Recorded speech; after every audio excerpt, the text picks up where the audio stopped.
If you grew up in the late 1990s or the 2000s, then there's a good chance you'll remember a little block on the Disney Channel that went by the name of Playhouse Disney. Launched on April 6, 1997 before getting its iconic name on February 1st, 1999, Playhouse Disney was home to a massive library of original and acquired programming, with some series that still remain fan favorites to this day, including what was probably the biggest show on the channel, Bear in the Big Blue House. Now, unfortunately, I myself don't remember too much about the Playhouse Disney block itself, but I do remember a lot of the programming from it once it was replaced by Disney Junior in early 2011. Some of these shows were ones that I watched every now and then when I was younger, like Mickey Mouse Clubhouse, Handy Manny, and My Friends Tigger and Pooh. While I only knew about others via flash games that used to be on the Disney Junior website, yes, I'm that old, or by other means, such as Special Agent Oso, Charlie and Lola, Jungle Junction, and some other shows that didn't make the jump to the new block. I'm just gonna slap all these logos onto a plain-ass background and call it a day. You're welcome. But there's one show from Playhouse Disney that made the jump to Disney Junior that I absolutely adored when I was younger. Actually, no. Adored probably isn't the right word. I think I was actually obsessed with it. However, it wasn't until fairly recently that I got around to thinking about how much the show actually impacted my life. In fact, I'd say it's probably one of the biggest reasons I'm the person who I currently am today. If it weren't for this show, I probably wouldn't have such a big appreciation for painting or old-ass music from centuries past. I probably would have never even heard of names like Vincent van Gogh, Claude Monet, Beethoven, Mozart, Bach, Schubert, Rossini, Bizet, Hochschild, Rousseau, Warhol, Da Vinci, Haring, Klee, Stravinsky, Dvorak, Debussy, Kandinsky, Strauss, Grieg, and even Tchaikovsky. So, I'm sure many of you are wondering, if the title and thumbnail weren't dead giveaways, what show possibly could have been this life-changing for you and from the most unlikely of sources? That show, my friends, is a little series that goes by the name of Little Einsteins. Going on a trip in our favorite rocket ship, zooming through the sky, Little Einstein. Climb aboard, get ready to explore. There's so much to find, Little Einstein. We're going on a trip in our favorite rocket ship, zooming through the sky. Now, before we go ahead and talk about Little Einsteins itself, it's time for a brief background summary of the main driving force behind the whole operation, the Baby Einstein Company. And I don't know if it's just me, but I can tell this is going to be kind of hard for me to talk about because this is probably one of my first hyperfixations and I kind of have some bad memories because of that. So in a nutshell, the Baby Einstein Company was established in 1996 by a Georgia woman named Julie Eidner Clark in her Alpharetta home under the name I Think I Can Productions. Julie here was a former English teacher who earned her degree at Michigan State University. After giving birth to her first daughter, Aspen, in 1994, she quit her job to become a stay-at-home mom after discovering that there were little to no age-appropriate television shows, videos, or toys to share her love of art, classical music, language, and poetry with her newborn. So a little later, Julie and her husband, William, or Bill, ended up borrowing video equipment to make the first Baby Einstein video in their basement. Naturally. Which, after a $15,000 investment made by the couple, would later be released in early 1997, although the copyright stamp on the initial video release says 1996. More videos would be released throughout 1998 to 2000, and the success ended up getting to the point where Baby Einstein itself ended up becoming a multi-million-dollar award-winning franchise. Eventually, it was announced in November 2001 that the Baby Einstein Company was bought by the Walt Disney Company, which was originally a licensee of the brand, for an undisclosed amount. I don't think there's a whole lot else to make note of, other than the fact that Julie stopped producing the videos herself after 2002, controversy arose around the videos in, I believe, 2007, videos would cease production as a whole around 2011, and Disney would later sell the Baby Einstein brand in October 2013 to a company called Kids 2, which still owns the brand to this day. If you want more information regarding the history of Baby Einstein, as well as the controversy I just mentioned, I highly suggest checking out this video that was made by a user named Lulaloopsey, which I'll link in the description. I think it's a very well made video, and I personally think you'll enjoy the rest of her content that she's uploaded. She's a cool individual. Now that all of that is out of the way, let's get to the actual topic of the video. How we became the Little Einsteins, the true story. Remember when I said Disney bought Baby Einstein in the Prelude? Yeah, almost immediately after the mouse bought the company, they wasted no time in trying to make this franchise even more profitable than Julie ever thought it could be. And one of those steps was by tapping into the preschool market. Yes, I kid you not, this project entered pre-production the same day Disney bought the Baby Einstein brand. Don't believe me? Then take a look at the official press release, where Disney CEO Bob Iger said, quote, "We are particularly excited about extending from the Baby series into a Little series that will appeal to preschoolers. The Little product line is scheduled to launch in late 2002, end quote. So basically, this show was the immediate result of an acquisition, which is pretty wild if you ask me. But wait a second, late 2002? Then explain why the show premiered on Playhouse Disney an entire 3 years later. Unfortunately, I've not been able to find any information on why Little Einsteins took so long to make it to the airwaves, and also I'm just lazy to do any additional research, lol xd rar. But what I do know is that 2 pilots were made for the series. One in 2003 and another in 2004. Sadly, both of these are lost media as of the making of this video, but more material from the first pilot has been found, so I'll just quickly showcase the screenshots that have surfaced from that pilot.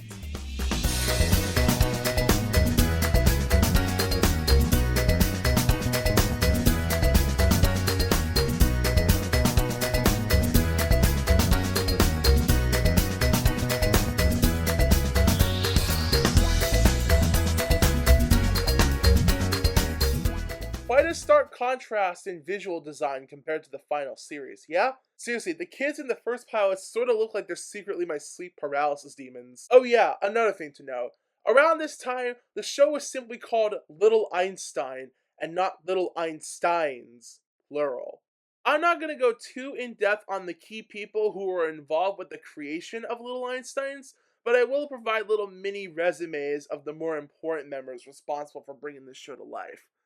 First, you have the creator of the show, Douglas Wood, who prior to Little Einsteins, previously worked as a writer on another show for the Playhouse Disney block, JoJo's Circus, and also worked for clients such as Amblin Entertainment and Warner Brothers on various shows and movies, including, but not limited to, 2/3 of Amblimation's entire output, Cats Don't Dance, which was picked up from Turner, The Iron Giant, Animaniacs, and Tiny Toon Adventures. Douglas would later serve as a writer for 2 more Playhouse Disney series, Handy Manny and Johnny and the Sprites.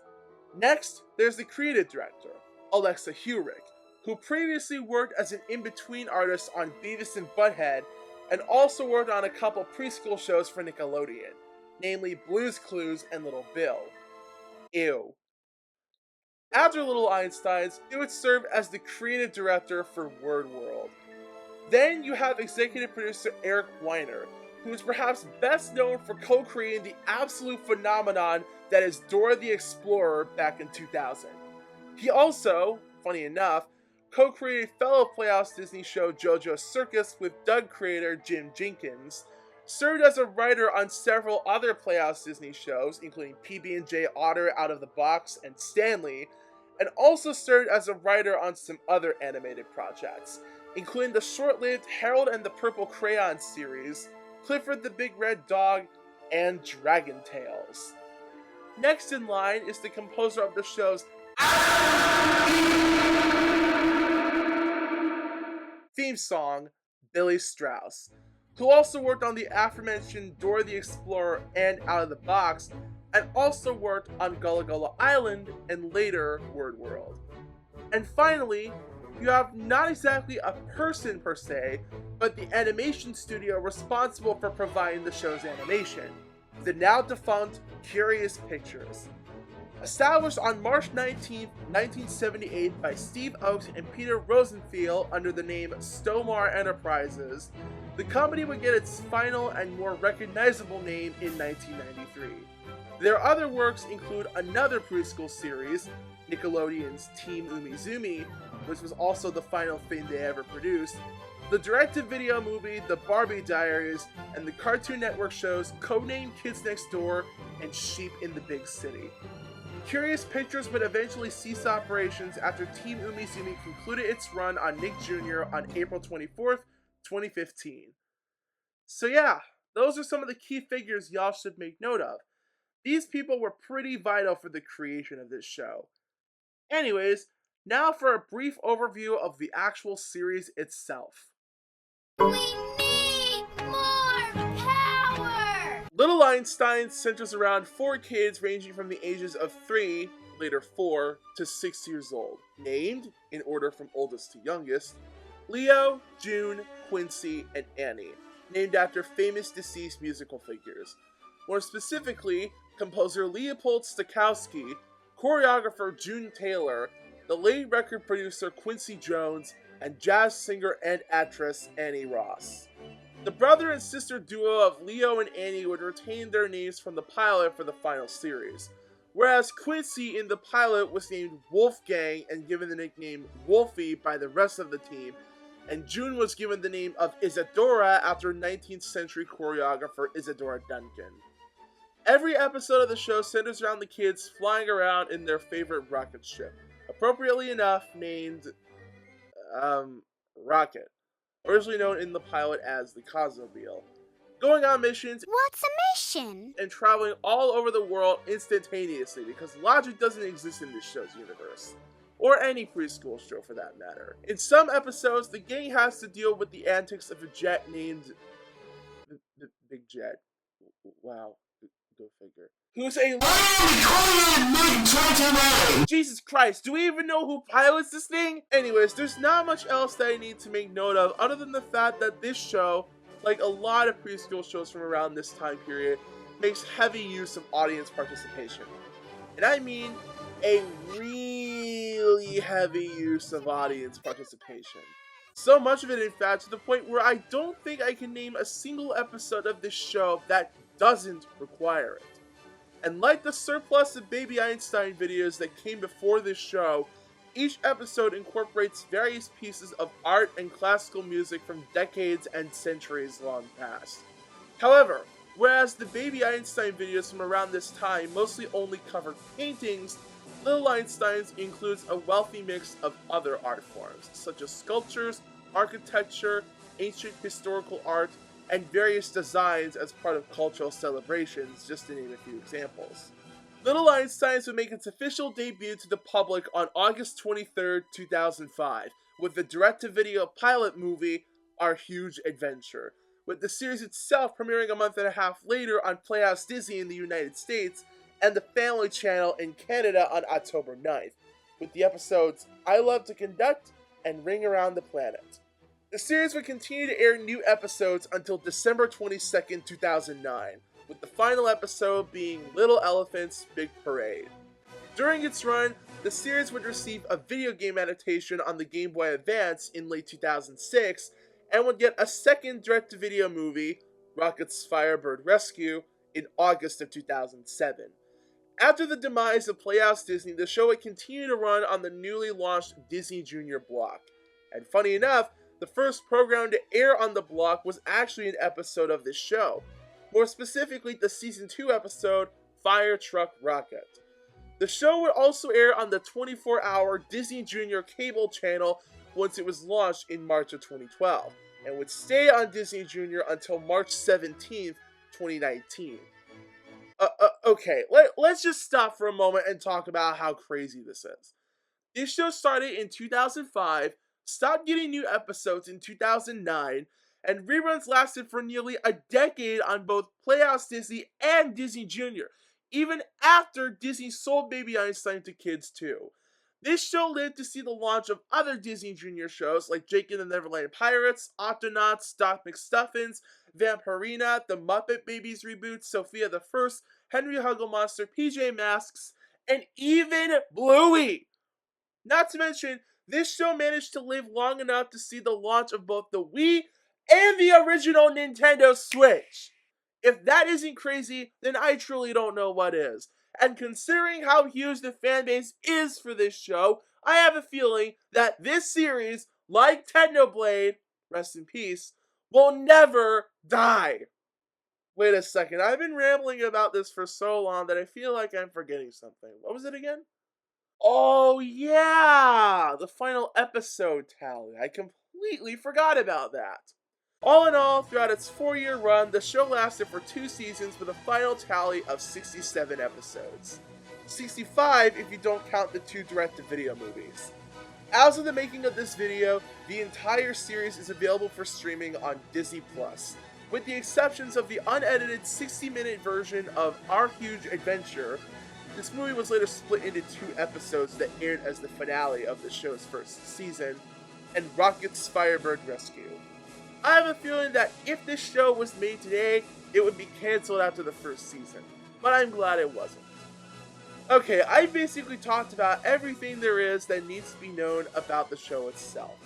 Now let's go ahead and briefly skim over a few episodes of the show that I personally remember, so all of you can get a general idea of the show's format. Let the mission begin! For this video, I'm going to be discussing 4 episodes that I remember incredibly well, all of which come from the show's various DVD releases that lasted from 2006 to 2013. I'm going to be covering 2 episodes from season 1 and 2 respectively, and you'll see why that is later in this portion of the video. But for now, let's start with the show's very first episode, I Love to Conduct. As is usually the case with any television show, we get the intro and theme song, which, as I've already stated before, is peak. We're going on a trip in our favorite rocket ship, zooming through the sky, little Einsteins. After the curtain closes, we hear the gang briefly getting ready to start the show. Get ready. Let's go. Shh, shh, shh. Then, in a routine that persists throughout the entire series, we see the name of the episode on a title card that looks like it was made by the game themselves using construction paper and other art supplies, which I think is a nice touch. Then we see the featured work/works of art, and finally, the music featured within the episode. In this case, the central art piece is one of Edward Hicks's various paintings in his Peaceful Kingdom series, of which around 100 other versions were made, all of which between 1820 and 1849, the latter being the year that Edward himself died. The version this episode, I believe, is from 1826. Wait a minute, that means next year this painting will be 200 years old. What the fuck? The music featured within this episode is excerpts taken from Edvard Grieg's Peer Gynt suite, but most prominently, Morning Mood.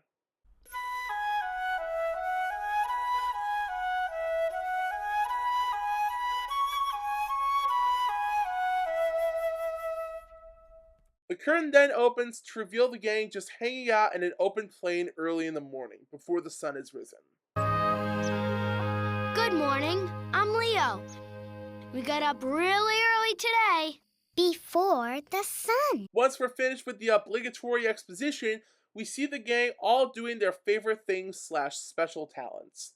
Quincy plays instruments, Annie can sing, La la la la la la la la la la la. just not very well. June can dance.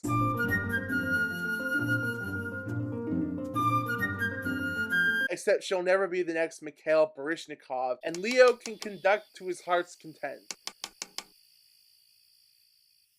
La la la la la la la la la la la la. Apparently their combined talents are enough to make the sun rise and wake up all the animals within this sprawling landscape as well. The squirrel is waking up. The little bird is saying good morning. Whoa, we woke up a deer. Oh yeah, did I forget to mention that stock footage is an incredibly common occurrence within this series? Most of the stock footage is used courtesy of Corbis and Getty Images, though some Season 2 episodes would end up using some stock footage from Jupiter Images as well. Some stock footage is actually reused from some Baby Einstein videos. I'm not going to do a whole assemblage of reused footage or anything like that, because that could warrant its own separate video that I'm sure someone else could make, because I ain't doing that myself. It isn't long after this event that the gang starts to hear a very specific bird song, Ooh, listen. What a pretty bird song. which is later revealed to be coming from a bald eagle. Oh, yeah. It's a bald eagle. Bald? After taking some time to admire it and watch it pick up sticks via binoculars, disaster strikes when it picks up Leo's baton. Uh-oh, Leo, look out. That bald eagle is... I cannot believe it.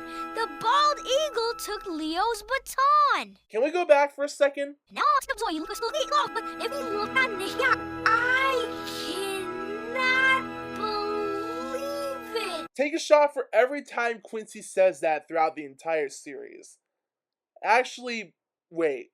On second thought, there are probably young kids watching this, and I don't want people doing anything stupid, so maybe that's not the best idea. Just forget I said that. After some deliberation, Leo officially declares, We've got a mission. and thus the episode truly begins. This is another common trope within the show, and it's how a majority of these episodes begin. Though sometimes, as you'll see later on, it's not always about the gang retrieving their favorite things. Once the mission is declared, we see the first out of only 4 times in the entire series where the gang gathers around this tree that, when all 4 buttons are pressed, activates a secret door that leads to the rocket room. We're on our way, the mission of the day. Starts when we say rocket. Rocket! Leo will guide us, with you right beside us. Blast off into the sky. The only other episodes that contain this sequence are Ring Around the Planet, The Birthday Balloons, and a slightly shortened version in Dragon Kite. The song that plays during this segment, We're on Our Way, would make one final appearance in How We Became the Little Einsteins, the true story. Once inside the rocket room, we see the first appearance of Rocket himself. Leo relays the mission details to him, and they all hop inside. Cue the next recurring sequence of the show, except this one would be in every episode of the series. In fact, this is arguably the most famous segment of the entire show, and the one that most people remember fondly. I'm sure y'all can probably see why that is. Buckle your seatbelts. Pat, pat, pat, pat, pat, pat, pat, pat. Faster! Pat, pat, pat, pat, pat, pat, pat, pat.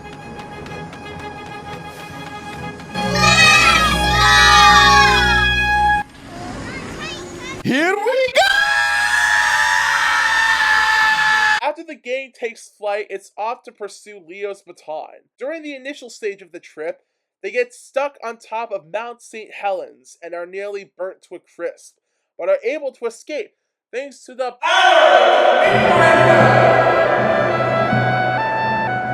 Yeah, get ready for a lot of musical terminology within this video from here on out. Once that's all over, their next stop is the Redwood National and State Parks in Humboldt County and Del Norte County, California, where they end up meeting the Guardians of the Forest, which are also the same animals in Edward Hicks's painting. Okay, after a failed attempt by Annie, the whole gang, aided by the help of a 4 or 5-year-old you, end up singing louder in an attempt to communicate with the animals. They're eventually successful, and the group says they've seen the bald eagle fly through this part of the forest. I'm surprised they're even able to understand what they're saying, since they're literally just spouting Peer Gynt and random music sounds out of their mouths. Shortly thereafter, this wolf is able to send a message that's somehow able to reach this orca, who responds to the wolf by saying they and the rest of its crew have seen the bald eagle too. Cue blast off sequence number 2. They then head for their final stop, this random body of water that's never specified, where the location of the bald eagle's nest is revealed. After landing on a nearby body of land, the team resorts to getting help from the orcas while also using June's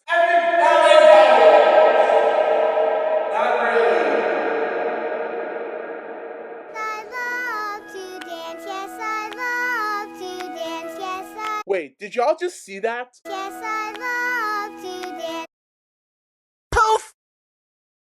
Why did Leo, Quincy, and Annie all just disappear like that for a fraction of a second? And I just realized that would have made for a great joke had I noticed this earlier during the production of my first YTP. God damn it! The gang eventually manages to make it to the island where the bald eagle's nest is situated by jumping on top of these orcas Super Mario style, and afterwards they proceed to ascend to the top of the peak. However, only Leo decides to actually climb the rest of the way up, because you gotta have a magical helmet at all times. After a lot of trial and error, actually while I'm editing this, I just realized there wasn't really a whole lot of effort at all. Leo gets his baton, and the episode's not quite over yet. There's still one more sequence left to go. The curtain call! Out of all the sequences from season 1 that were carried over to season 2, this one underwent the most changes. You'll see what they are later, but let's just focus on how season 1 does it for now. Leo pops out from behind the curtain, declares that it's time for the curtain call to begin, and the curtains open, revealing the whole crew standing behind it and clapping away, possibly indicating that these episodes are all just simply plays that these kids are holding using the power of their imaginations. I'm not sure about you, but this reminds me a lot of Super Mario Bros. 3, where the entire game is just a stage play. Anyways, the members of the team congratulate one another for their success. And they also clap for any guest characters / important objects that were vital to the episode. In this case, Leo's baton. Clap for my baton! No! The art and music of the episode are also reintroduced, and lastly, the gang encourages you to clap for yourself before Leo wishes to see you for another mission and the curtains close. Oh, I forgot that happens too. The camera then pans upwards to this space-like background and the credits roll, officially ending the episode. Honestly, for this being the first episode of the series, it's not terrible. It's a nice, calm, cozy introduction when you put the audience participation parts aside. Sure, they can be very engaging when you're a young kid, but as you start to get older, you can definitely see why they would get annoying over time. Although that could just be a me thing and nothing else. The orchestrations of the music are also pretty good too. Overall, a solid start for a series that would ultimately change a lot of lives. Now for the other season 1 episode I'm going to talk about, this one was actually quite a hard one to decide.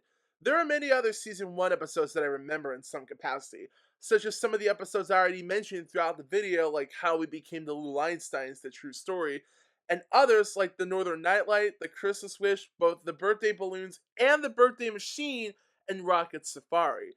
The last of which I actually wrote down quite a bit of material for. But I think the other season 1 episode that I remember the most, besides the very first episode that I just discussed, is the 9th episode within the season, Go West Young Train. So for this video, I'll be discussing that episode. Maybe at some point I'll discuss more episodes like the ones I just named, but right now, this is the one I'm sticking with.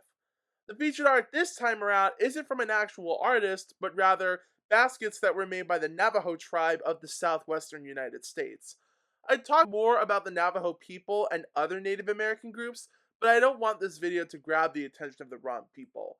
Not to mention, if I did that, this video would end up turning into something you'd find on the History Channel. Sorry to any history nerds watching this. The featured music within this episode is Georges Bizet's La Sienne Suite No. 2.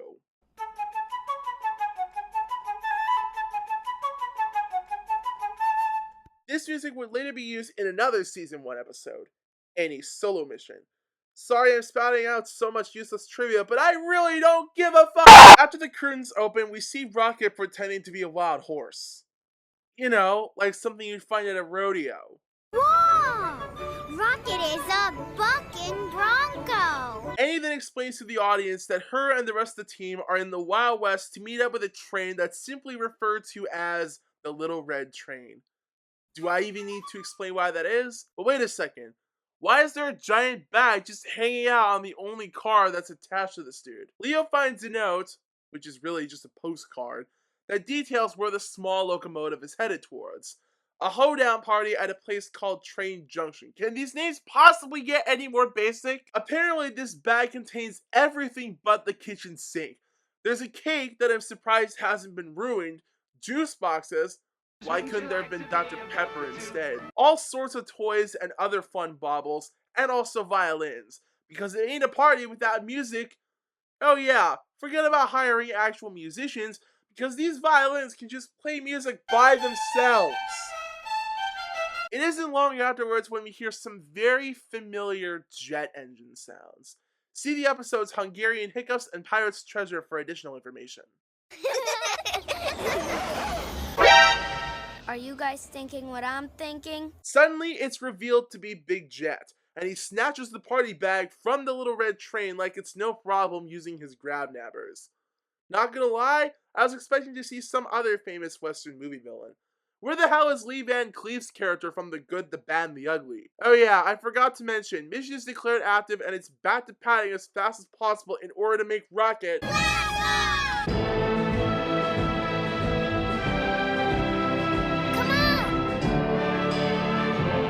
Welcome aboard!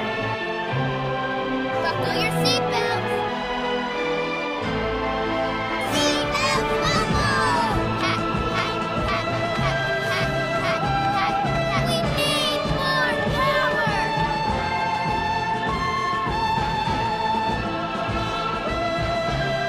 Hack, hack, hack, hack, hack, hack, hack, hack.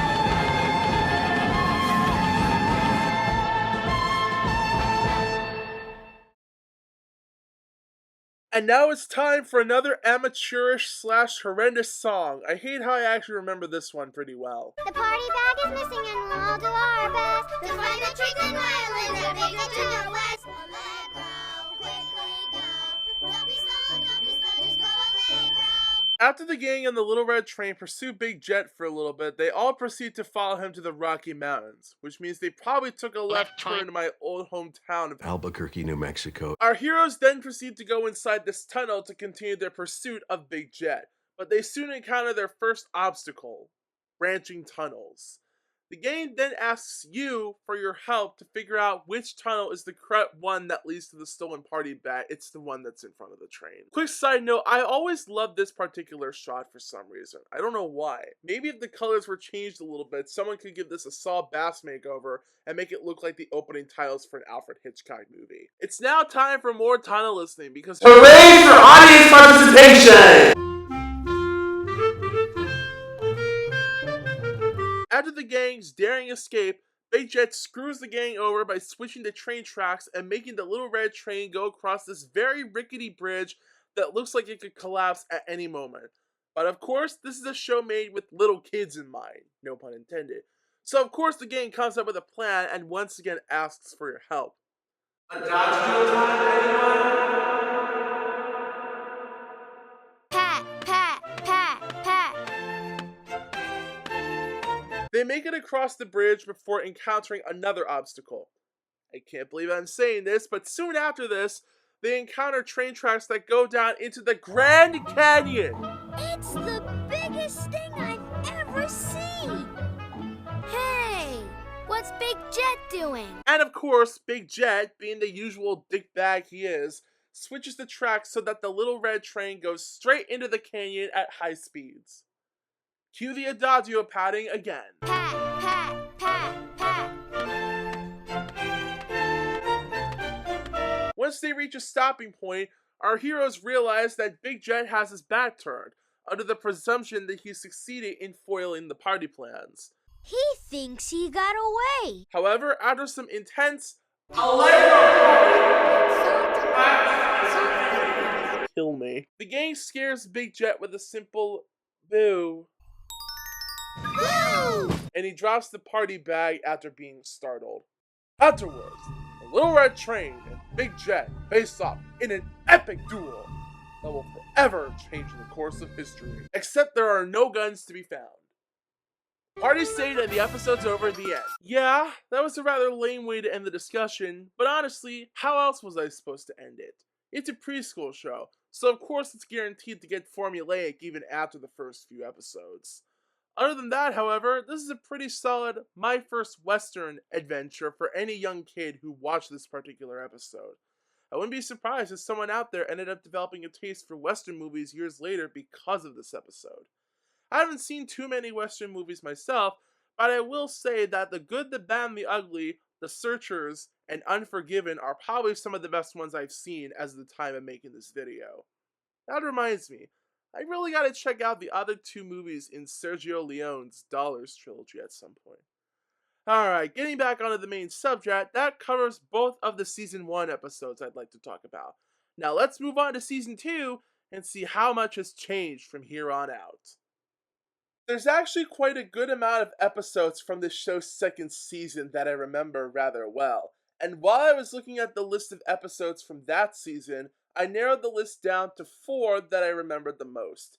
In the order they aired, they are Rocket Soup, The Wind-Up Toy Prince, Mr. Penguin's Ice Cream Adventure, and Show and Tell. I felt compelled to cover the last episode I listed in this video, but there's just one problem. Both that episode and the episode I just covered used music from George Bizet.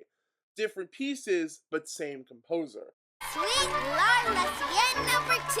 Carmen, Suite number 1. And I'm trying to avoid covering multiple episodes in one video that contain music from the same composer. As for the Wind-Up Toy Prince, I didn't really think it would make sense for me to cover a primarily Christmas-themed episode, since Tchaikovsky's Nutcracker Suite is set during and is most commonly associated with the holiday, in a video that's being put out practically towards the end of summer. So in that case, the 2 episodes left will be the ones that I cover. First, I'm going to start with Rocket Soup, since I actually have more memories of that episode when compared to the other one. Not to mention, this one aired first on July 30th, 2007, whereas the other one premiered on January 28th, 2008. So, with all that said, let's go! We're going on a trip in our favorite rocket ship. Now right away, there are some slight differences with the intro when compared to Season 1's intro. For starters, and this is perhaps the most notable and obvious change when comparing Season 2 to Season 1, Annie's outfit has received a complete overhaul. No longer does she wear a blue dress with a green shirt underneath it. She also no longer wears magenta shoes. Instead, Annie now wears a pink dress with a gray shirt underneath. For some reason I always thought it was an ice blue. And now wears blue shoes. Her socks have also changed as well. I don't know how I missed that, but moving on. I don't think an official explanation for this outfit change was ever given, but if I remember correctly, many people have speculated that this was done due to her outfit in Season 1 being too similar to Quincy's outfit based on some brief research I've done in the past. I can't confirm or deny this obviously, but if someone who worked on the show somehow happens to stumble upon this video, please let me know. I'd love to hear an official explanation for this wardrobe change. Also, is it just me, or do I prefer blue dress Annie as opposed to pink dress Annie? The intro has also received some other smaller and subtle changes. Here's a comparison of all the changes that I was able to notice.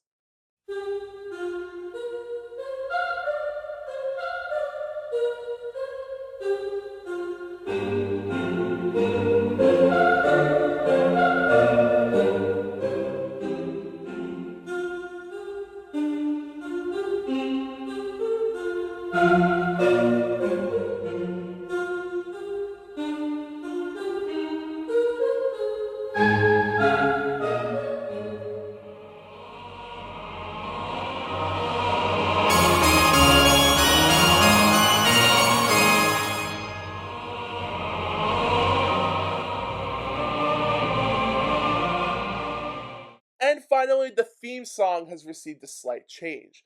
The game now claps along with the rhythm of the song at various points. Zooming through the sky, there's so much to find. Zooming through the sky, there's so much to find. I have no idea why this change was done, but I guess it works. So that's basically everything that was changed with the theme song and intro. What about other sequences from the show? Well, the sequence which showcases the art and music within the episode has changed slightly. In addition to both the art and music themselves still being presented as normal, a portrait of the composer and artist, when applicable, will also appear next to the respective work/piece. Also, the name of the music featured in the episode is now stated at the beginning of the episode instead of being saved for the end.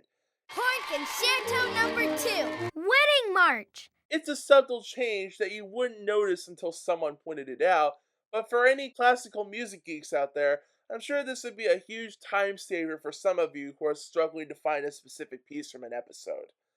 Obviously, this isn't the only other sequence from Season 1 that was carried over to Season 2 to be changed, but I'll dive into the rest later as this portion of the video progresses. The art featured within this episode is the 1925 painting Mondaufgang, or Moonrise in English, which was painted by Swiss-born German expressionist artist Paul Klee, while the music featured is Antonin Dvorak's Humoresque No. 7. Very beautiful piece of music, by the way. I highly recommend it and his New World Symphony.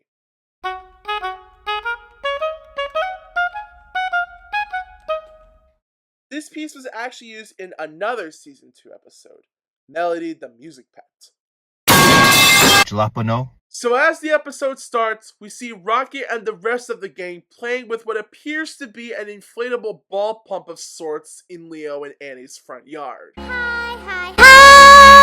Yep, this is definitely not gonna get annoying later down the line. Annie then rambles on about how Rocket has so much energy because he eats healthy shit. When all of a sudden, yep, he gets hungry. He sounds really hungry. Let's go get Rocket something to eat. May I offer you guys a suggestion? No! The gang then proceeds to go to the Rocket room to prepare Rocket his favorite cuisine, the titular Rocket soup. But how does one make Rocket soup, you might be asking to yourself? Well, all it takes are 3 simple ingredients. Here's how to make it. You put cheese, peas, and musical jumping beans in this big pot. And you stir it up. Not gonna lie, that doesn't sound very appetizing. I'd honestly have a much better time eating basically anything from Chick-fil-A. But we don't have any cheese. And we don't have any peas. And we don't have any musical jumping beans. Okay, the fact that these kids have none of the ingredients required to make this soup raises a few questions. Like, do these kids ever go grocery shopping? Do they ever stockpile on these ingredients? How much soup do these kids need to feed Rocket? Is his battery life worse than that of the Nintendo Switch 2? With all that being said, whatever are these kids going to do to make this freaking soup? Well, I'll tell you what they're gonna do. In typical preschool show fashion, the only way these kids are ever gonna make this soup is if they pay a visit to their friends and pick the ingredients up from each of them. Now you might be thinking to yourself, friends as in friends from school, right? These kids are roughly 3 to 6 years old, so that would only make sense. Well, guess what? That's not the case. Instead, we've got what's basically Fisher-Price My First Fan Service, as they plan on grabbing the ingredients from supporting characters who previously appeared in various episodes from the first season of Little Einsteins. More specifically, the little mouse from the episode The Mouse and the Moon, who has the cheese, the Good Knight from the episode The Good Knight and the Bad Knight, who grows fresh peas in his castle's garden, and Joey the kangaroo from the episode Jump for Joey, who lives in Australia, where else would he live, and has the musical jumping beans. Okay, it feels weird talking about mice because as the time I'm recording this section of the video, I saw a mouse in one of my nearby movie theaters after watching Mike Flanagan's The Life of Chuck. Gross. Fantastic movie, by the way, would highly recommend. After Rocket's hungry meter, which is only ever brought up in this one episode, starts to fill up, Leo declares, We've got a mission! Do I even need to explain what happens next? Pat as fast as possible to blast off. However, this sequence has been somewhat shortened for this season, as the parts showing the rest of the gang padding along with Leo, him declaring, "We need more power!" And this close-up shot of Rocket's booster revving up have been removed. Oh yeah, Leo now sounds like he's seen some things and has died on the inside as a result during this sequence. Is that just me? Pat, pat, pat, pat, pat, pat, pat, pat. Faster! Pat, pat, pat, pat, pat, pat, pat, pat. Pat, pat, pat, pat, pat, pat, pat, pat. Faster! Pat, pat, pat, pat, pat, pat, pat. After the gang takes flight, their first task is to pay the little mouse a visit and grab some cheese from him. I wonder where he lives.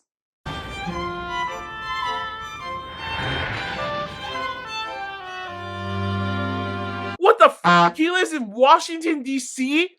I live like 30 minutes away from there. Little Mouse lives at the Kennedy Center. I've been inside that venue several times! The first thing the gang sees when they step inside is a multitude of artifacts from many of the different commonly recognized instrument families, but more specifically, percussion, strings, woodwind, and brass. Eventually, the little mouse appears, with cheese in his possession. Unfortunately, he takes a tumble after jumping off this viola. At least I think it's a viola. And his cheese gets stuck inside of an oboe. He jumps inside to retrieve it, but surprise, surprise, the little mouse gets stuck too. You might want to lay off the cheese for a little while, buddy. So now it's up to Quincy, and you, to play this oboe to get both the little mouse and his cheese out of it. After a little while, they're successful, and the little mouse gives Quincy his cheese out of gratitude, officially giving the gang the first Rocket Soup ingredient. It's now a race against time as Rocket's hungry meter continues to fill up, so the gang heads to their next stop, the Goodnight's Castle. Do you see the good night? All I see is him trying to be the Tin Man. Why, it's a man. The gang asks the Good Knight for some peas from his garden, but as he's making his way over to his pea plants, a rain cloud magically appears over him, even though it's literally sunny the entire time, and makes him rust away, rendering him unable to move. June then comes up with an idea to remove the rust from his armor, which is to perform her trademarked Trusty Rusty dance. Why not just use a wire brush or steel wool? Hell, use WD-40!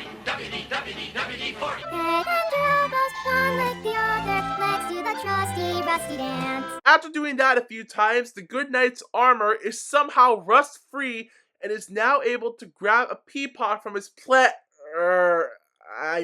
beanstalk. That's literally what it looks like. And now it's time to check back in on Rocket's hungry meter. Oh no! Rocket's getting incredibly hungry! Uh-oh, it's nearly reached critical mass. Luckily, the gang now has 2/3 of the ingredients needed to make Rocket's soup. Their last stop is... Do you come from a land down under? Women go and men wonder. Turn that thing off right now, or I swear to God. Thank you. Anyways, their last stop is Australia, to meet up with Joey the kangaroo and acquire some musical jumping beans from him, the only fictional ingredient in the entire recipe. Shortly after Joey locates the beans, however, they all collectively decide, screw this, and jump all the way up to space, where they rest on Jupiter's surface.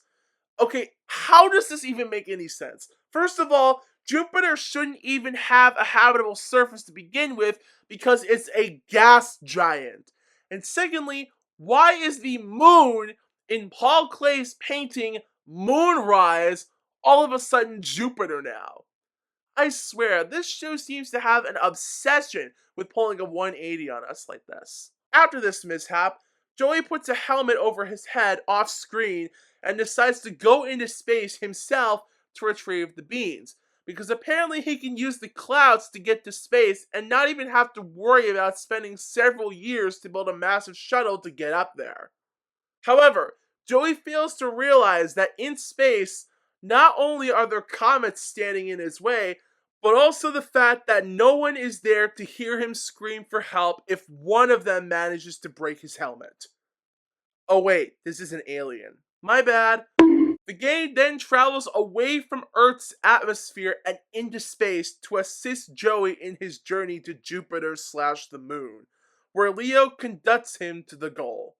Conduct with me! Bounce, bounce, bounce, bounce! No joke, why does this look like something you'd find in a Rhythm Heaven minigame? Bounce, bounce, bounce, bounce! Oh no! Here comes another icy comet! Stop conducting! Alright! Joey retrieves the beans and hands them to the gang, officially ending their pursuit of the rocket soup ingredients. But now, there's one final roadblock the gang faces. Rocket's hungry meter is extremely close to reaching critical mass. In other words, Rocket is about to starve, and if the gang can't get back home in time to make the soup, his battery is gonna die, and they'll all be stranded in space for the rest of their lives. This now brings us to one of two new segments that only ever appear in this season of the show. Super fast. Super fast! Super fast! Not to be confused with the episode of the same name. So, what happens in this segment? Basically, this is a new segment that happens towards the end of almost every Season 2 episode, which could technically make this the climax. Once everyone declares that it's time to unleash Rocket's full power, he puts out his backup boosters that we're already used to thanks to their occasional use throughout the previous season. However, Rocket can't just go super fast whenever he wants to, because that would just be too easy, predictable, and redundant. Instead, this requires full participation from both the gang and you. That's right, y'all gotta charge the boosters up if you want to go max speed, which also uses up some of Rocket's musical gas. Yeah, Rocket's basically a hybrid vehicle, but before those things really started to take off. Anyways, here's how to charge up these boosters, according to this show's lore. When the backup boosters are activated and once Rocket's speedy meter is brought up, I'm not kidding, that's what it's called, everyone starts to build up speed by patting the beat of the background music at the adagio level on their laps. Similar position to the blast-off sequences that are so synonymous with this show. To get to super fast, we have to start at adagio. Pat the beat on your lap slowly. After what feels like 5 seconds, we move to the second level, moderato, where everybody now pats the beat on their stomach, which totally isn't weird or suspicious at all. Moderato! Now pat the beat on your tummy a little faster. Once enough time has passed, we reach the third stage, allegro, where we now gotta synchronize our pats on our shoulders. Allegro! Now pat the beat on your shoulders even faster.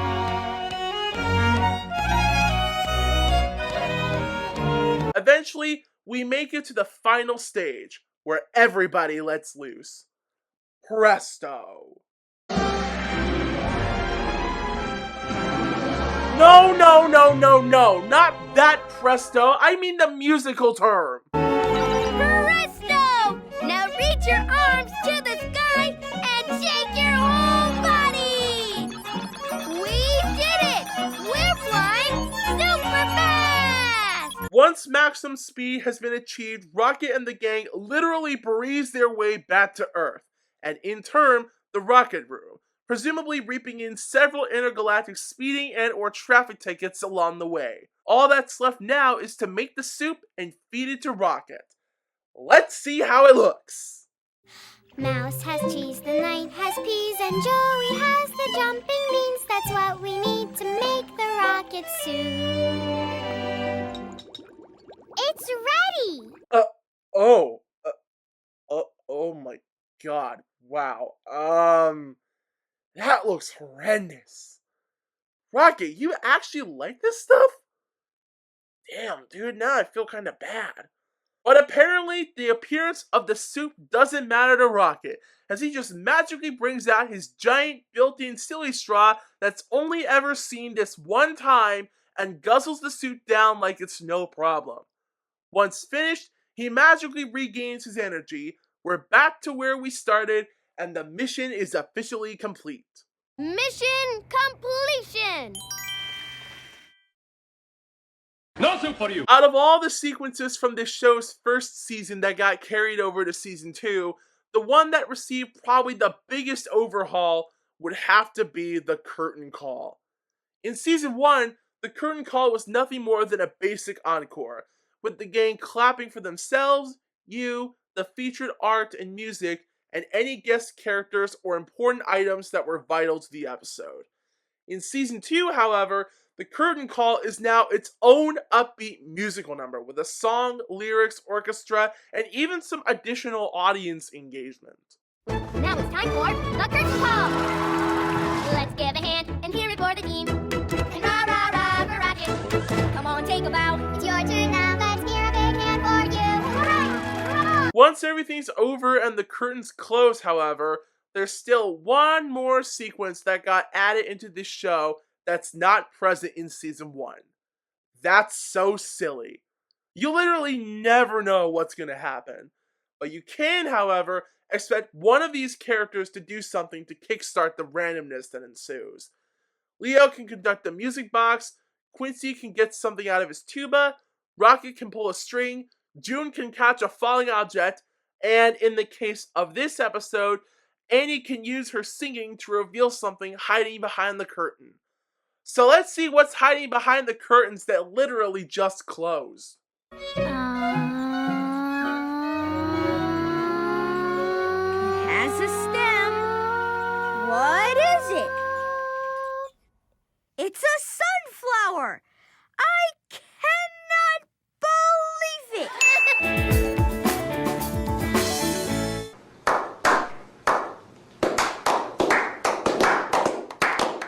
Now let's move on to Mr. Penguin's Ice Cream Adventure, which will be the final episode of the show that I discuss before I talk about how this show impacted me in the long run.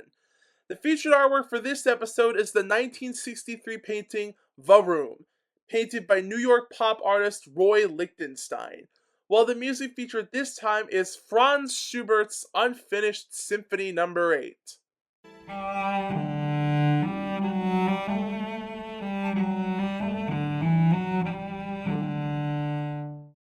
This music was also previously used in another Season 2 episode, Hello Cello. Even though Schubert himself died in 1828, this piece was composed 6 years earlier in 1822. Unfortunately, there's no concrete answer as to why this symphony remained unfinished, at least to my knowledge anyway, but the most common theories are related to his health issues, him getting distracted with other compositions, and perhaps even self-doubt, as he often cited Ludwig van Beethoven as one of his greatest influences, and his death affected Schubert greatly. That's a story for another day, however, so let's just go ahead and jump straight into the episode itself. As the episode begins, we see the gang flying around while exploring South America's Patagonia region, which is home to parts of both Argentina and Chile. Today, my friends and I are exploring the Patagonia region of South America. It isn't long before they start to hear music, which is revealed to be coming from a train that's carrying several cars filled with scoops of ice cream in various flavors. A train that's literally a recolored version of the Little Red Train from Go West Young Train. I mean, they aren't even trying to hide it! Anyway, it's then revealed that this train is being driven by a Magellanic penguin who the gang refers to as simply Mr. Penguin. Hi there, Mr. Penguin. Once the gang asks where he's going, he pulls out a photo of his destination. Mr. Penguin plans to deliver all of this ice cream to his best friend's birthday party, which is being held in Punta Tumbo, located in Argentina's central coast, which is home to the largest colony of Magellanic penguins within the country. Mr. Penguin proceeds to board the train and the gang says farewell, wishing him safe travels. So long, Mr. Penguin. Have a good trip. Nice to meet you. Sadly though, his train breaks down shortly after this. But however, Rocket volunteers to bring the ice cream to his party. And how does he do that? By turning into a freaking train, of course! I cannot believe it! This is not the only time he transforms into a train, by the way, as he previously did this in both the Great Sky Race rematch and Little Red Rocket Hood. Interestingly enough, this is also one of the only times in the whole series where the typical blast-off sequence is done while Rocket's in one of his various transformations. I can only recall this happening in maybe one or two other episodes within this season. As the gang proceeds to their destination, they encounter their first obstacle, a boulder that somehow happens to barely miss crushing everybody by at least a few inches. Gee, it would be a real shame if another boulder fell on top of me after what happened earlier. So, what does the gang do to resolve this predicament? Do they A. give up and let the ice cream melt? B. Use a drill to dig underneath the boulder? Or C. Push the boulder off the tracks themselves? I'll give y'all, let's say, 10 seconds to submit your answers.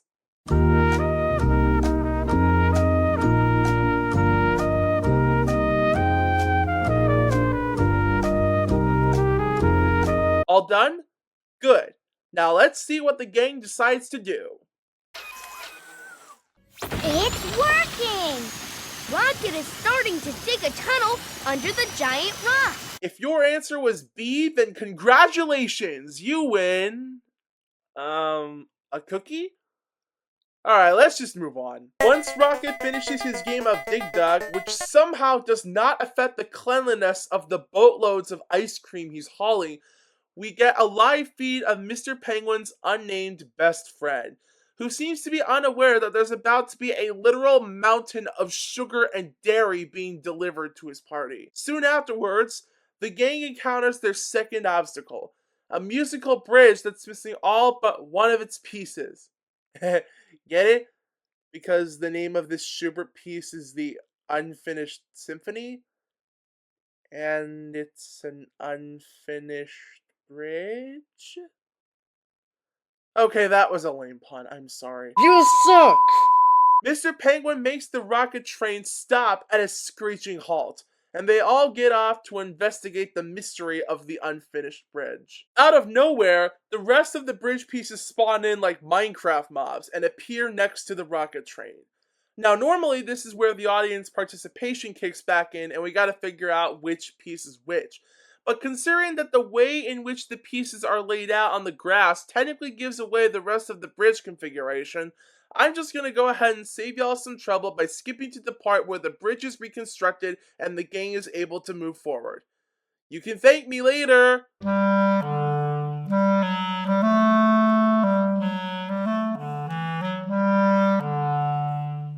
We did it! More live feed and a cringe-inducing song later, the gang is now met with their final obstacle, which is, I kid you not, the Andes Mountains! Obviously, the rocket train's no little engine that could. Whoa! Because that would once again be way too fucking predictable. So instead, Mr. Penguin takes up the slack, and the gang then proceeds to call upon you to fill in the rest of the story's blanks using dances that are less impressive than the stuff that Tony Manero is capable of doing on an actual dance floor. Have you even seen Saturday Night Fever? Eventually, they make it up the mountains, where the gang sees Punta Tumbo in the distance. However, if they want to get all this ice cream to the Penguin birthday party in time, they're going to have to be mindful of the sun, which just so happens to emerge from these clouds, and now has a chance of turning all this ice cream into nothing more than train cars filled with a hot, sludgy, disgusting, glorified hodgepodge of multi-flavored milk. So what does the gang decide to do? They decide to go... Super fast! Probably not the best idea since there's a high chance of this train crashing if it's gonna go down the Andes at such high speeds. But f it! I guess this is what we're going for because this is a kid's show. So why am I continuing to ask questions? After Presto is achieved and they speed down the mountain, they make it in time to deliver the ice cream to the birthday party, where Mr. Penguin and his best friend happily reunite and give their thanks to Rocket. Leo declares the mission is over, the revamped curtain call once again goes into effect, and then we have the "That's So Silly" sequence for this episode. What do we have this time, I wonder?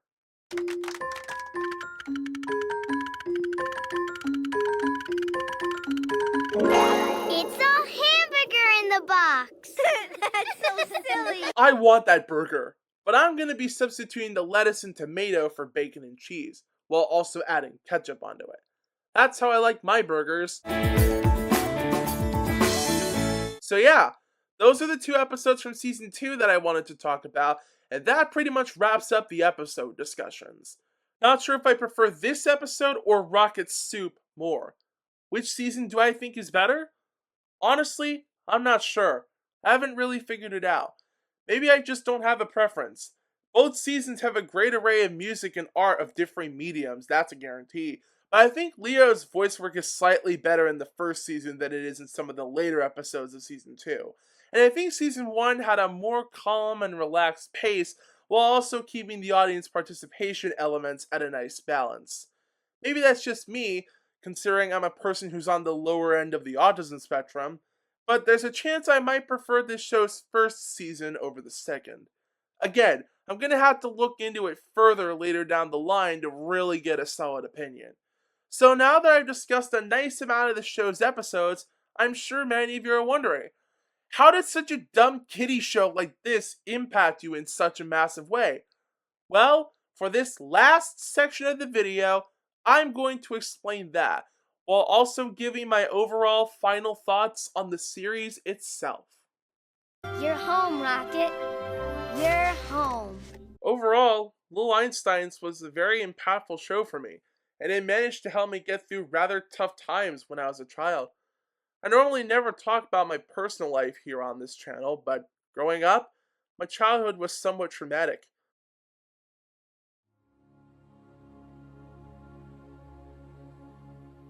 Now, I didn't have to deal with things like a death in the family, a house fire, homelessness, terminal illness, or any other things I'm probably forgetting, but my dad was not a very good person. All I remember is that he never really took care of me or looked out for me in any way. He was often drunk and or lazy. He was always screaming at the top of his lungs over things that would otherwise be deemed insignificant. He always argued with my mom over basically everything, and above all else, he was a U.S. Marshal, which meant he most likely had guns in his possession. In fact, one painful memory that still eats at me today is the time when he chased both me and my mom around our old house with a gun. We had to hide in my grandmother's room that was in the basement, and I still vividly remember having to talk to law enforcement officers as a 10-year-old, who earlier that day was just having a nice time with my mother watching the then recently released Finding Dory at one of my nearby movie theaters. Even as a young kid, I could never have imagined someone, let alone my own dad, doing something like that to me. No shots were ever fired to my knowledge, but it was still a pretty traumatizing event, made worse by the fact that this happened on Father's Day. No criminal charges were ever pressed, as my mom primarily stayed at home during this time, and my dad, who was 1.5 years away from retiring, was the only source of income for the family. It wouldn't be until about 2 years later when my parents officially separated, but they only got divorced last summer. Nowadays, however, things have been looking up for me. I'm not going to dive into specifics, but if it weren't for this show, as well as several other entertainment artifacts like Peanuts, the works of Aardman Animations, Studio Ghibli movies, but especially the works of Hayao Miyazaki, old Disney cartoons, and my personal filmmaking goat, Steven Spielberg, I probably would not even be here today, uploading this video to my channel for all of my small yet humble fan base to see. Not only did Little Einsteins get me through tough times, but it and the Baby Einstein videos that I loved watching when I was an infant taught me how to appreciate old art and music that I otherwise would have no knowledge or recollection of. Occasionally I like to go to a museum, and I've already been to quite a few within the United States. Pretty much every time I'm in one of these museums, I always try to take pictures of nearly everything I see because there's just so many cool things to see. I even have a replica of Van Gogh's Starry Night hanging on my bedroom wall, which is currently my favorite painting of all time. That's how much I love old art. It's not something I talk about often, not even with my own friends, but it's there, waiting to be fully unleashed. Sometimes I'll fire up a Mozart piece, or listen to my personal favorite, Claude Debussy's Clair de Lune, whenever the mood strikes me. My appreciation for classical music is most likely the reason why I've learned to appreciate movies that use some of these pieces. 2001: A Space Odyssey is one of the first examples that comes to mind, but there are plenty more wonderful and unforgettable films out there that use these extremely old pieces during crucial and sometimes iconic moments. Occasionally, I feel like I'm drifting into another world whenever I fire up, let's say, one of Antonin Dvorak's compositions, including the one that's playing in the background of this final portion of the video right now.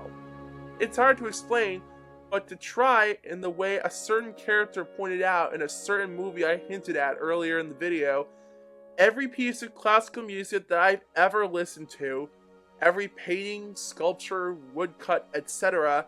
that I've ever seen, thanks to both Baby Einstein and Little Einsteins combined, every piece of literature that I've ever been exposed to thanks to the former and countless other sources, all those things come together and they all form universes within the crevices of my brain. And every time I put a piece of music from a composer like Bach, Mozart, Beethoven, Vivaldi, Stravinsky, Tchaikovsky, Schubert, etc., to give myself and my ears an unforgettable auditory experience, I get transported into one of these universes, because my world is large, and as Walt Whitman once wrote in his poem, Song of Myself, I am large, I contain multitudes. Could not have possibly summed it up any better. Would I highly recommend this series? Hell yes! It can be a weird show at times, sure, but it's very heartfelt, educational, and best of all, entertaining. It's leagues better than the stuff that we're raising the current generation on. In conclusion, after taking everything I just said into account, and after living on this giant floating rock for nearly 20 years, I think I finally found the answer to my question. And now I know how Little Einsteins changed my life.